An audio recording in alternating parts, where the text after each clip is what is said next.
नवंबर 2018 की दोपहर मोर्शी शहर में करीब 12:40 पर शहर के एसटी बस स्टैंड से जैस्तम चौक रोड स्थित सेंट्रल बैंक ऑफ इंडिया के पास मोटरसाइकिल व ट्रेवल्स के बीच हुए भीषण हादसे में एक व्यक्ति की मृत्यु हो गई, जबकि एक गंभीर रूप से घायल है। नीलेश केशवराव बोंडे 27 वर्षीय खोलवाटपुर मोर्शी के रहवासी हैं। यह घटना स्थल पर ही मृत्यु होने वाले युवक का नाम है। समीर शिवहरी बोंडे 18 वर्षीय मोर्शी, इनकी हालत गंभीर रूप से घायल बताई जा रही है। नीलेश बोंडे यह सब्जी भाजी की दलाली का काम करते हैं। वह अपना काम निपटाकर वरुण के लिए अपने घर वापस जा रहे थे, तभी ट्रेवल्स बस ने जोरदार टक्कर मारी। इस हादसे में उनकी घटनास्थल पर ही मौत हो गई, जबकि उनका साथी गंभीर रूप से घायल है। घटना को अंजाम देने के बाद ट्रैवल चालक फरार हो गया। वहीं उपस्थित नागरिकों ने बस की तोड़फोड़ की। पुलिस ने फिलहाल अपराध दर्ज कर ड्राइवर की तलाश शुरू कर दी है। VCN न्यूज के लिए सागर ताड़ी की रिपोर्ट। अचलपुर पंचायत समिति अंतर्गत आने वाली कांडली ग्राम पंचायत में पिछले वर्ष बड़े पैमाने पर गैर व्यवहार होने की बात सामने आई है। इस मामले में 29 जुलाई 2018 की ग्राम सभा में गैर व्यवहार संदर्भ की जानकारी मांगी गई थी, जिसमें 1 अगस्त 2018 को पंचायत समिति सदस्य वीना ठाकरे व ग्राम पंचायत सदस्य कांडली ने ग्राम पंचायत में हो रहे भ्रष्टाचार एवं गलत कार्यों के बारे में शिकायत की थी। इस मामले में अचलपुर के गट विकास अधिकारी ने पूछताछ की तो ग्राम पंचायत में 89,55,653 रुपयों की वसूल पत्र रकम 15,30,646 रुपए की आक्षेपित रकम 64,11,000 रुपए अहवाल में सादर की गई है। इस मामले में आरोपियों पर कार्रवाई करने की मांग की गई। गट विकास अधिकारी द्वारा अहवाल देने के बाद संबंधित सदस्य सचिव व सरपंच पर फौजदारी गुनाह दाखिल करने की मांग जिलाधीश को सौंपे ज्ञापन में की गई। ग्रामपंचायत कांडली पंचायत समिती अचलपूर आणि जिल्हा परिषद अमरावती हे जे कांडली गाव आहे हे कमीत कमी समजा तुम्हाला सांगतो जिल्ह्यातील सर्वात मोठं गाव आहे आणि या कांडली ग्रामपंचायतीमध्ये मागील वर्षी तत्कालीन सरपंच पदभारी सरपंच यांच्या मार्फत 80 लाख रुपयाचा व्यवहार करण्यात आला आहे। तर या व्यवहाराबाबत तुम्हाला सांगतो आम्ही तक्रारी केल्या, त्यानंतर तुम्हाला सांगतो हे झाल्यानंतरच जे विभागीय जे अधिकारी आहेत म्हणजे गट विकास अधिकारी यांनी आपला चौकशी अहवाल मांडलेला आहे। तर चौकशी अहवाल जो आहे चौकशी अहवालात स्पष्टपणे मला 79 लाख रुपयाचा गैरव्यवहार सिद्ध झालेला आहे। त्याच्यातून वसूल पात्र 15,000 रुपये प्राथमिक चौकशी म्हणता येईल 15 लाख रुपये आणि त्याच्यानंतर 64 लाख रुपये हा जो निधी आहे हा आक्षेपित आहे। यामुळे आमच्या गावाचा कुठेतरी विकास थांबलेला आहे आणि एवढ्या मोठ्या प्रमाणात कधी गैरव्यवहार होत असेल तर मग गावाचा विकास होईल कसा? आणि हे सर्व आमच्या नजरेत आल्यानंतर आम्ही वारंवार जिल्हा परिषद कार्यालयात आलो, या ऑफिसला आम्ही वारंवार तक्रारी दिल्या, सर्व काही केलं। त्याच्यानंतर जिल्हा परिषद जे कार्यालय आहे हे जिल्हा परिषद कार्यालय झोपेच्या अवस्थेत आम्हाला दिसलं, म्हणून आम्हाला हे आज असं आंदोलन उभारावं लागलं।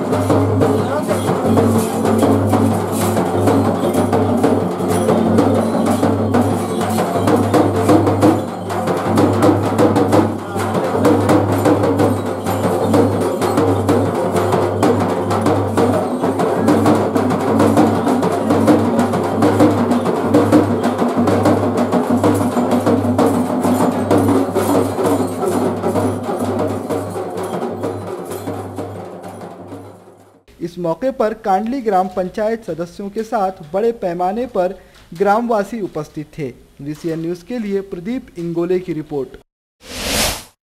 अमरावती जिला के नांदगांव खंडेश्वर तालुका में शिंगणापुर यहां अमरावती यवतमाल हाईवे से जा रही एक किसान की बैलगाड़ी को इंडिगो कार ने जोरदार टक्कर मारी, जिसमें 3 किसान पूरी तरह से घायल हो गए। भावराव काटगड़े नामक किसान खेत से बैलगाड़ी चलाकर शिंगणापुर यहां अपने घर जा रहा था कि तभी नेर से आ रही इंडिगो क्रमांक MH 523 AD 0890 ने जोरदार टक्कर मारी, जिसके चलते भावराव काटघड़े रास्ते की विरुद्ध दिशा में जा पड़े। उनकी पत्नी मंदा काटघड़े व रोशन काटघड़े यह तीनों भी घायल हो गए। इन तीनों को इलाज के लिए नांदगांव खंडेश्वर के प्राथमिक आरोग्य केंद्र में दाखिल किया गया है। तो इंडिगो कार चलाने वाला आरोपी नामक घनश्याम अशोक खंडारे अंजनगांव सुरजी का रहने वाला बताया जाता है।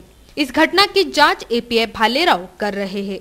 VCN न्यूज के लिए नांदगांव खंडेश्वर से विनेश बेलसरी की रिपोर्ट। बहुजन क्रांति मोर्चा की तरफ से आने वाले 4 नवंबर 2018 को 1 बजे से 5 बजे के दौरान जेल भरो आंदोलन डॉक्टर बाबा साहेब अम्बेडकर पुतले के पास इरविन चौक अमरावती में किया जाएगा। वह इस जेल भरो आंदोलन की सूचना गाड़गेनगर पुलिस स्टेशन व अमरावती पुलिस आयुक्त को भी दी जा चुकी है। ऐसा वक्तव्य बहुजन क्रांति मोर्चा के पदाधिकारियों ने दिया। मोर्चे का संदर्भ कुछ इस प्रकार बताया गया कि बीते 22 अक्टूबर 2018 को अहमदाबाद गुजरात में बहुजन क्रांति मोर्चा द्वारा परिवर्तन यात्रा व एक समारोपीय सभा का आयोजन किया गया था, लेकिन वहां के पुलिस प्रशासन द्वारा परमिशन रद्द कर दी गई, जिसके बाद सभी कार्यकर्ताओं ने अपने मौलिक अधिकार का इस्तेमाल करते हुए जेल भरो आंदोलन शांतिपूर्व तरीके से किया गया था। लेकिन गुजरात पुलिस ने कार्यकर्ताओं की गिरफ्तारी कर उन कार्यकर्ताओं के खिलाफ झूठा केस दायर किया और उन कार्यकर्ताओं पर लाठीचार्ज भी किया और उसके बाद उन सभी कार्यकर्ताओं को 24 घंटे तक गैर कानूनी तौर पर पुलिस कस्टडी में रखा। ऐसा बहुजन क्रांति मोर्चा के पद अधिकारियों का कहना है और इसी के निषेध में बहुजन क्रांति मोर्चा 4 नवंबर 2018 को फिर से एक बार जेल भरो आंदोलन करने वाला है। इसके साथ साथ बहुजन क्रांति मोर्चा के पदाधिकारियों ने प्रेस वार्ता को संबोधित करते हुए इस मोर्चे के संदर्भ में अपनी भिन्न मांगे भी बताई, जो कि इस प्रकार है। लोकतंत्र को बचाने के लिए सभी एक साथ आए, बैलेट पेपर से चुनाव कराया जाए और सुप्रीम कोर्ट के आदेश का सम्मान भी किया जाए। SC, ST, OBC तथा महिलाओं पर होने वाले अत्याचारों पर रोक लगाई जाए व महिलाओं पर अत्याचार व SC, ST समुदाय पर अत्याचार करने वालों पर कड़ी कार्रवाई की जाए व उनके हक व अधिकारों के संरक्षण के लिए भी यह आंदोलन किया जा रहा है। आज बहुजन क्रांति मोर्चा के माध्यम से जो पत्रकार परिषद आयोजित की गई है, इसका मकसद है कि 22 अक्टूबर 2018 रोज़ को गुजरात में अहमदाबाद में बहुजन क्रांति मोर्चा की परिवर्तन यात्रा की समारोपीय सभा होने वाली थी। वहाँ की जो सभा जो होने वाली थी वो प्रशासन द्वारा रद्द की गई और इसके खिलाफ जब कार्यकर्ता शांतिपूर्वक तरीके से जेल भरो आंदोलन करने के लिए गए तो उन पर लाठीचार्ज किया गया और 24 घंटे के ऊपर उन्हें कस्टडी में रखाया गया। और इससे क्या हुआ कि हमारा मौलिक अधिकार जो संविधान ने हमें दिया है, इसका हनन करने का काम इस शासन और प्रशासन द्वारा किया गया। तो इसके खिलाफ में संपूर्ण भारत में बहुजन क्रांति मोर्चा द्वारा जिला स्तरीय 14 नवंबर 2018 रोज़ को जेल भरो आंदोलन का कार्यक्रम हम कर रहे हैं। इसमें हमारी प्रमुख डिमांड जो है कि लोकतंत्र बचाने और बैलेट पेपर की डिमांड इसमें है। SC, ST, OBC और महिलाओं का जो हक का अधिकार है, उन पे जो अन्याय अत्याचार हो रहा है उसके खिलाफ है। तीसरी बात जो हमारी डिमांड जो है इसमें कि जो हम सभा सम्मेलन ले रहे हैं और सरकार द्वारा उस यंत्रणा का दुरुपयोग किया जा रहा है, इसके खिलाफ हमारा ये आंदोलन है। और चौथी बात जो हम इसमें कर रहे हैं कि जो आरक्षण नीति संविधान में है उसे समाप्त करने का षड्यंत्र किया जा रहा है। इसके खिलाफ ये बहुजन क्रांति मोर्चा द्वारा ये जेल भरो आंदोलन का प्रोग्राम किया जा रहा है। ये प्रोग्राम इरविन चौक में डॉक्टर बाबा साहब अम्बेडकर पुतले के पास दोपहर 1 बजे से 5 बजे तक होने वाला है। सभी बहुजनों को मैं आह्वान करता हूँ कि आप इस जेल भरो आंदोलन में सम्मिलित हो।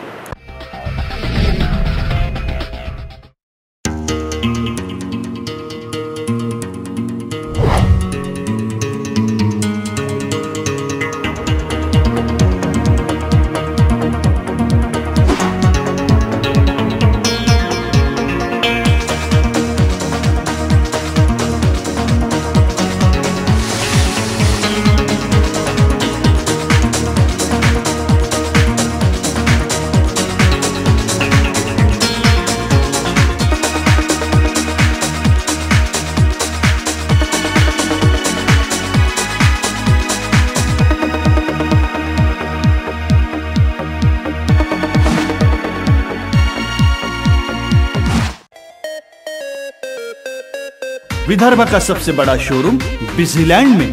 आराधना wholesale shopping mall, wholesale rate में रिटेल बिक्री। आराधना संपूर्ण लग्न बस्ता, बनारसी शालू, डिझायनर साड्या, घागरा ओढणी, salwar suit, dress material, readymade coat, shooting shirting, teenage wear, kids wear, fashion jewellery, lifestyle, shoes व सैंडल, होम डेकोर, मैचिंग।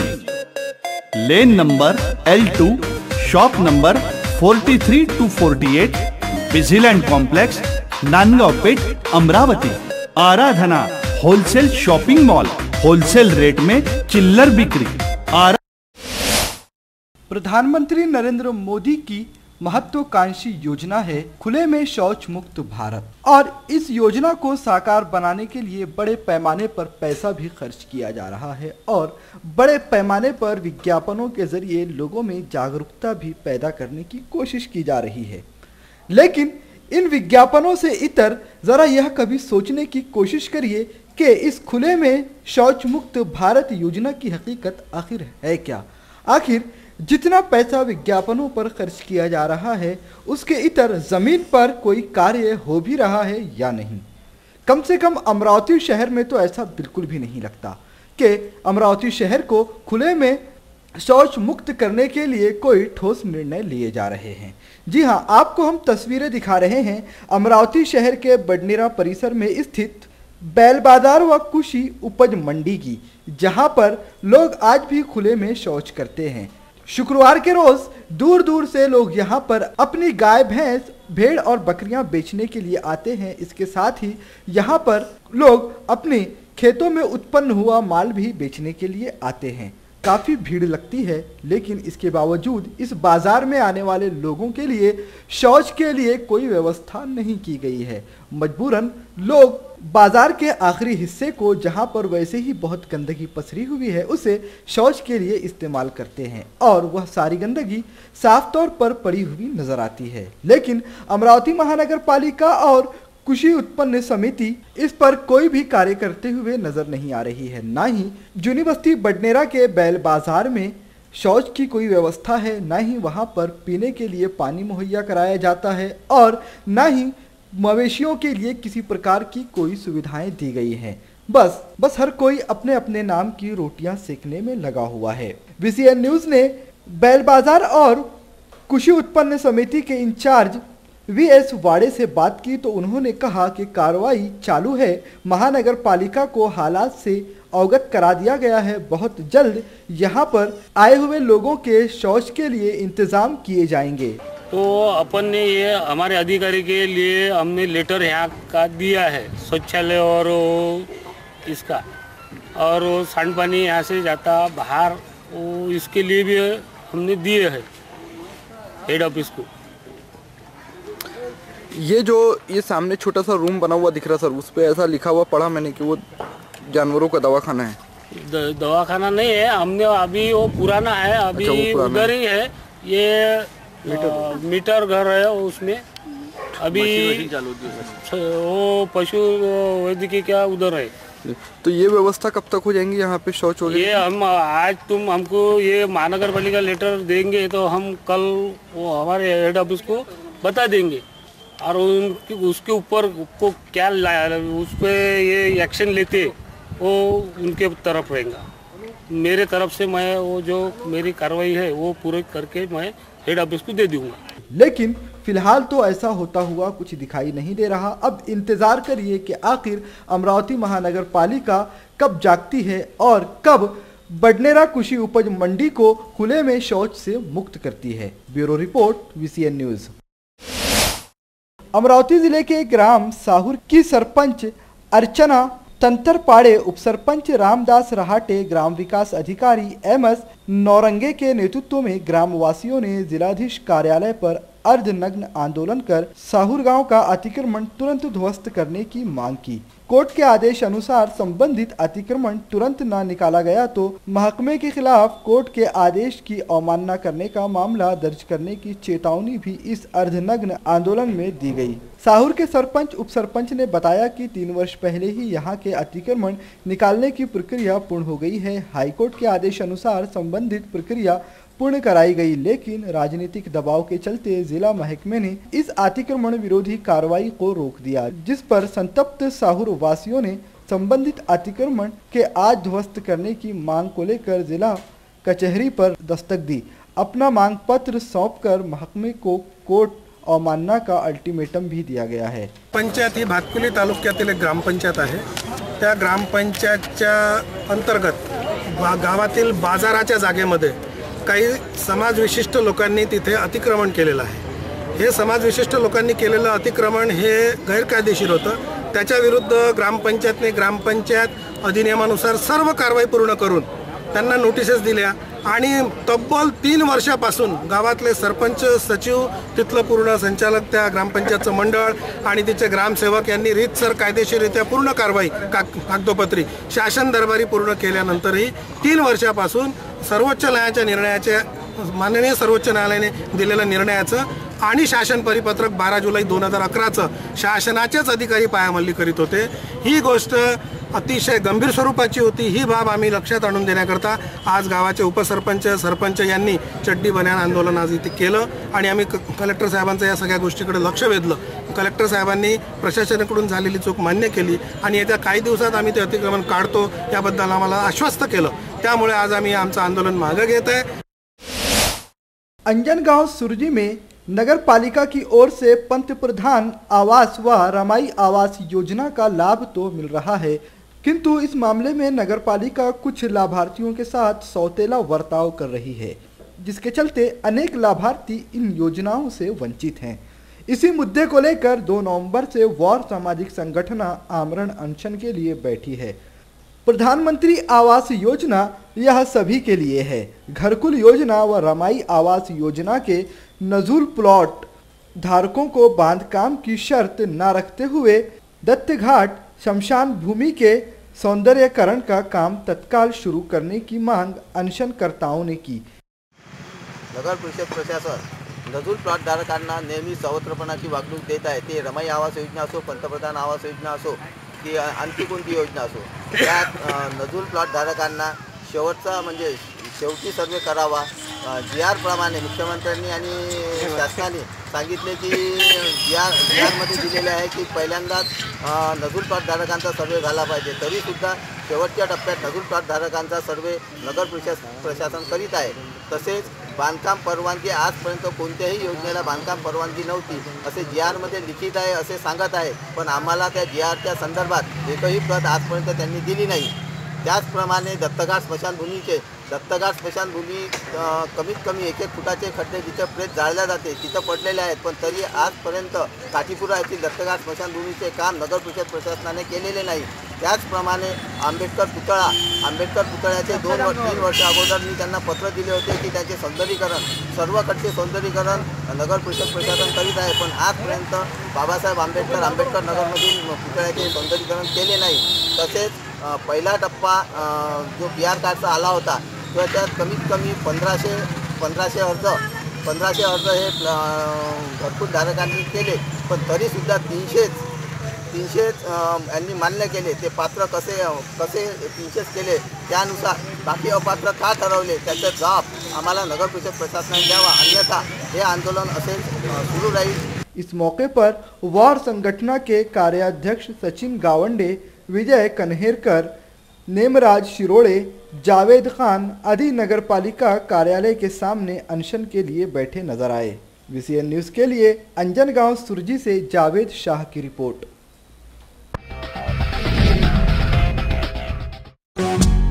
श्रद्धा फैमिली शॉपिंग में जाएंगे हम सभी, साड़ियों की नई डिजाइन देखो यहीं से लाएंगे। श्रद्धा फैमिली शॉपिंग में जाएंगे हम सभी। लेडीज जेंट्स बच्चों की हर फैशन लाएंगे सभी। फैशन के सफर में आप भी आगे ही आगे बढ़ते चलिए, क्योंकि बिजीलैंड का सबसे बड़ा आलीशान भव्य showroom Shraddha family shopping and mall, Busyland complex, Nandgaon Peth, Amravati.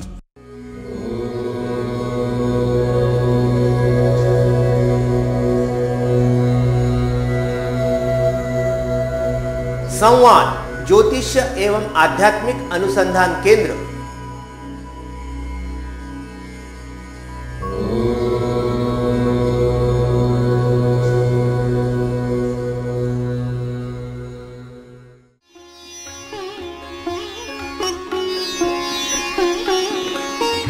समृद्ध जन्म कुंडली के अनुसार करें अपने व्यक्तित्व का निर्माण, अपने बच्चों की परवरिश करें उनकी जन्म कुंडली एवं ज्योतिष परामर्श के अनुसार।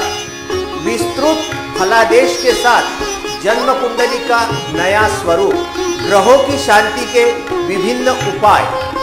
संवाद ज्योतिष एवं आध्यात्मिक अनुसंधान केंद्र, अंबादेवी मार्केट, अंबादेवी, अमरावती।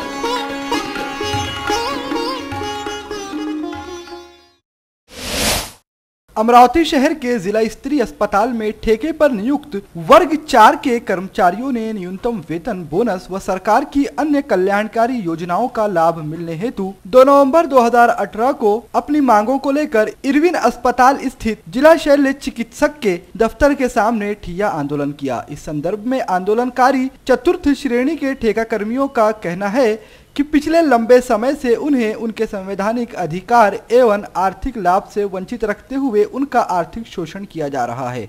इस संदर्भ में जिला स्तरीय अस्पताल के चतुर्थ श्रेणी कर्मचारियों के संगठन द्वारा कई बार सभी संबंधितों का ध्यान आकर्षित करने की मांग की गई, किंतु इन मांगों की ओर कोई ध्यान नहीं दिया गया।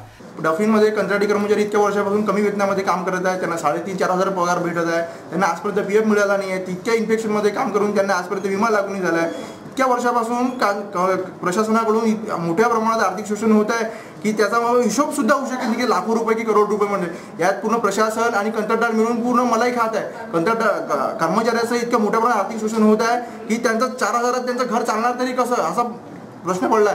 म्हणून आज आम्ही शेवटचा पवित्रा घेत आज आम्ही ठिय्या आंदोलन सुरू केलं आहे। कालही आम्ही आंदोलन केलं, आजही आम्ही आमच्या आंदोलनाला सुरुवात झाली आहे। ठिय्या आंदोलन आम्ही असं केलं की जेथपर्यंत आमच्या सकारात्मक चर्चा होऊन आमच्या मागण्या मान्य होत नाही तिथपर्यंत निकम साहेबांच्या कॅबिनमधून आम्ही ठिय्या उठवणार नाही।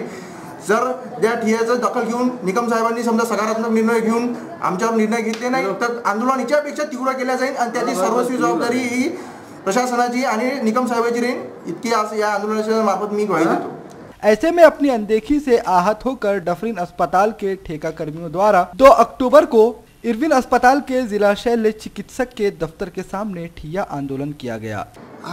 आमचे पगार दर महिन्याला होत नाही, आमचं 14 वर्षापासून इथे शोषण चालू आहे।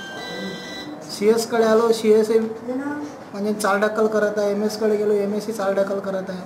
आमचा न्याय कोण देणार हा आमच्या पुढे खूप मोठा आणि गंभीर प्रश्न पडलेला आहे। आमचे सर्व कर्मचारी आज दिवाळीसारखा एक मोठा सण तोंडावर येऊन थांबलेला आहे, तरी आमची मदत कोणीच करायला तयार नाही आहे। आमच्याकडे आमचं टेंडर 14,000 रुपयाचं असून आम्हाला फक्त किमान वेतन 4,000 रुपये दिले जाते।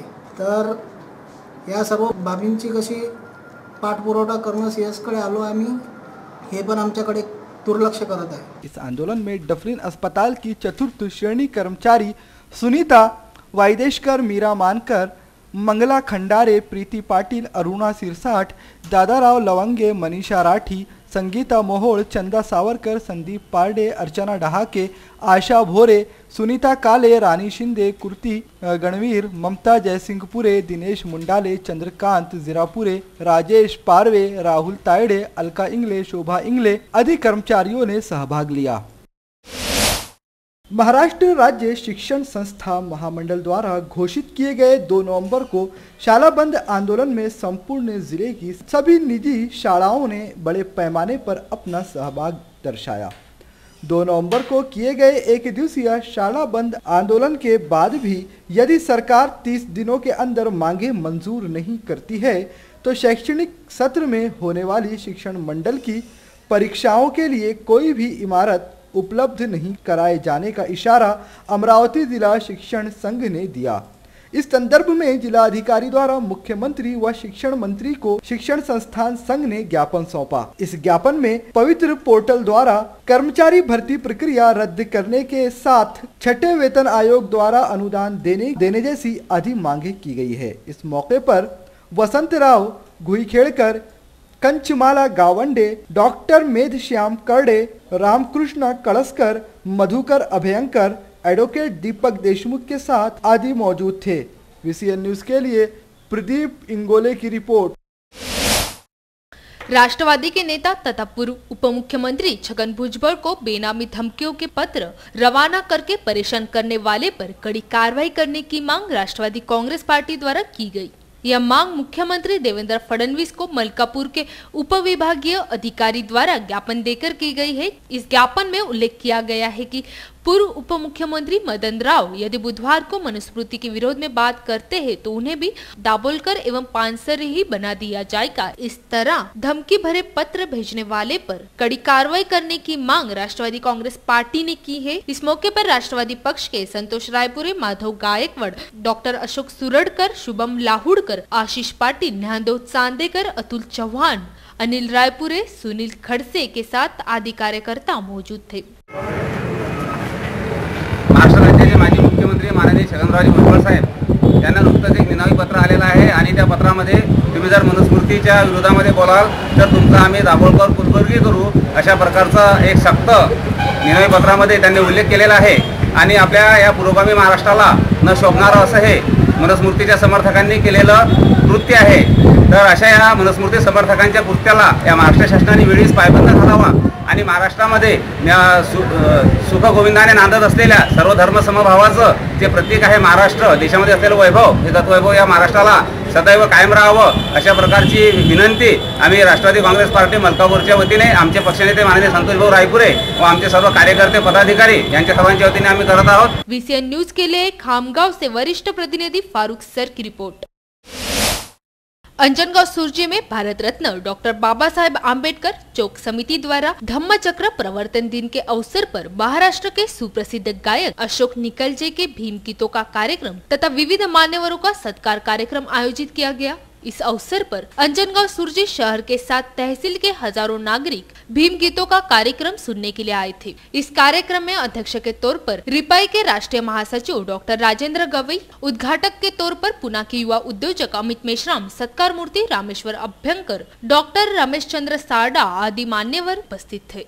इस अवसर पर मान्यवरों का सत्कार आयोजकों द्वारा किया गया। अशोक निकलजे ने प्रबोधनात्मक एवं स्फूर्तिदायक भीम गीतों की वर्षा की। इस समय उपस्थितों का उत्साह देखने लायक था। लगभग 2.5 घंटे गायक निकलजे ने उपस्थितों का प्रबोधन किया।